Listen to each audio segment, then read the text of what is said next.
Hey guys, welcome back to Sonic 3 and Knuckles. I'm MrViperfang, and last time, we made it through Carnival Night Zone. Very fast. And today, we're gonna go on ahead and just go through the Ice Cap Zone. Oddly enough, we do get the same amount of bosses that we would if we were facing this zone with Sonic. Thank you. And we do get a slightly different starting area for Act 2. Alright, I'll need that. Thank you. Come again. Lightning shield, please. Thank you. Aha. And we do get a nice little Knuckles-only section over here. Of course, since we're Super Knuckles, I can just ignore all the ice crystals that are floating in air. And I managed to glitch some rings with the lightning shield. And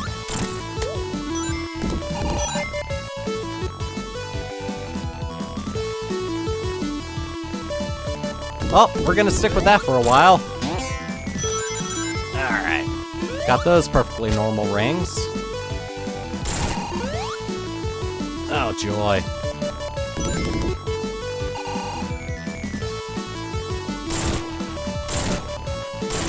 I don't know why it stops us there when we try to break through those. Alright. Nothing over there in that wall.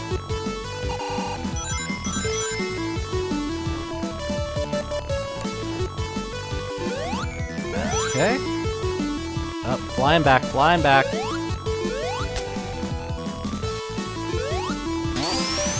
Now I wonder...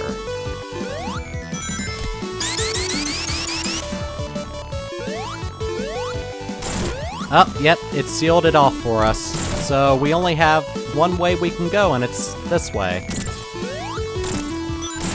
Also, I'm running low on rings. That's not a good thing. Different area, same mid-boss.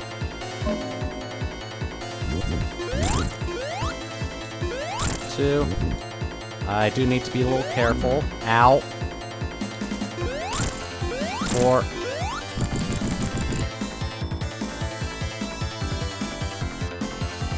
Careful. Okay.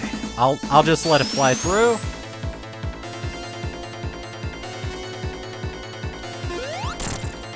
And dead.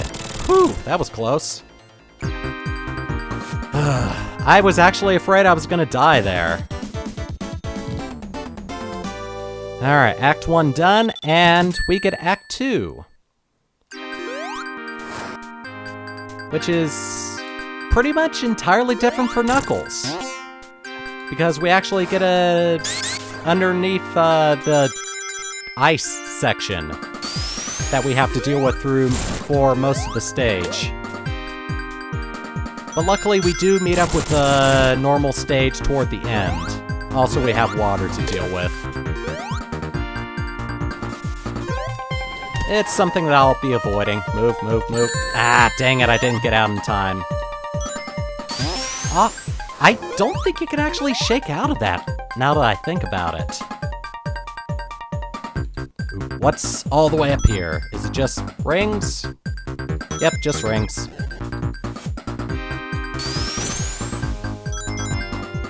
Alright. There we go. Oh, good. Oh, right! This is where Sonic would be if he took the lower path. So, basically, we get the lower section.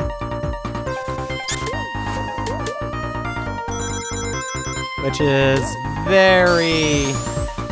While it's a very neat-looking area, it's kinda hard to get through. Okay. No more slots for me. I think I'm done gambling for the game. So this is the first time we're seeing these. They're also in Lava Reef Zone.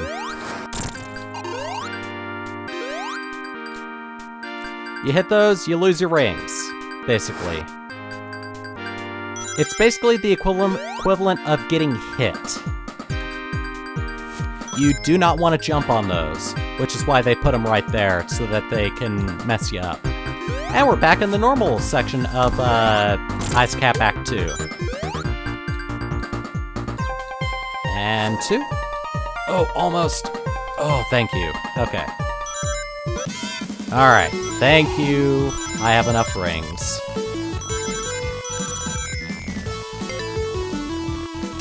Ah, dang it. We can get up to that special stage ring, but seeing as how I'm already Super Knuckles, I don't wanna. Also, the pattern is a little more aggressive when I'm facing this boss as Knuckles. 4, 5, 6. Thank you.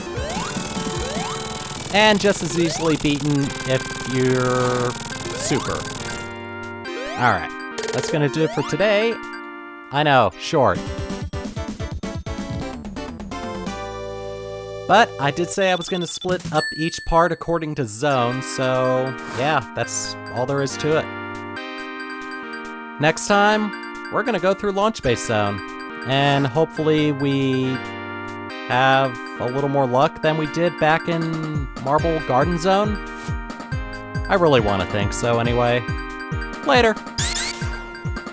Hey guys, figure since this video was pretty short, I'd go on ahead and talk about a couple of neat things that happen during the game if you play as different characters. First off, let's go on ahead and get Carnival Night Act 2 as Knuckles out of the way completely. Like I said in that video, you can go through the Sonic portion as Knuckles. However, there are a few key differences. One being that the water doesn't exist at all, and if you do go through the Sonic portion as Knuckles, the end capsule disappears and the teleporter will not work, so you're stuck taking the boss instead. The boss, there's really nothing different about the boss. That's kind of good and bad news. Good news being that it's not really any harder. Bad news is he doesn't compensate for your jumping prowess. Yeah, let's just go with prowess. Also, don't be surprised if you run the timer all the way to the end a couple of times trying to beat him. Because really, as Knuckles, you'll only be able to get 1 or 2 hits off on him because of your jumping height. I'd assume with Sonic and Tails, you could get up like 2 or 3 hits every time. So, yeah. And once you do get shot through the cannon after beating the boss, you start off coming out of the teleporter anyway, so yeah. Really, if you feel like it, there's not really anything different about it, other than what I already said. Also, apparently there was a special stage ring for Knuckles in Act 1. The second thing I want to go over is a couple of neat little tricks you can do with Tails in the Hidden Palace Zone and Sky Sanctuary Zone. First off being, if you go to just before the first teleporter in Hidden Palace Zone and fly up all the way to the top and to the left, you'll be able to access some pretty nifty item boxes. On the left, there are all of the shields in the game, along with invincibility, a ring box, and speed shoes. On the right is a couple of ring boxes and a 1-up. So, if you're playing as Tails by himself and want to get 50 rings without having to use the special stage, you can go on ahead and go up there and get some rings. Just make sure you go onto the left because you won't be able to get high enough if you're trying to get up to the right first. And second, you can entirely skip all of the Metal Sonic bosses leading up to the final confrontation with him, if you just take advantage of Tails' broken flying abilities. That's pretty much it. Just keep flying up, avoid the far left and far right, for the most part, and you've got your one-way ticket to only fighting Metal Sonic once. That's really all I can think of right now, so I guess next time we're gonna take on Launch Base Zone. Later.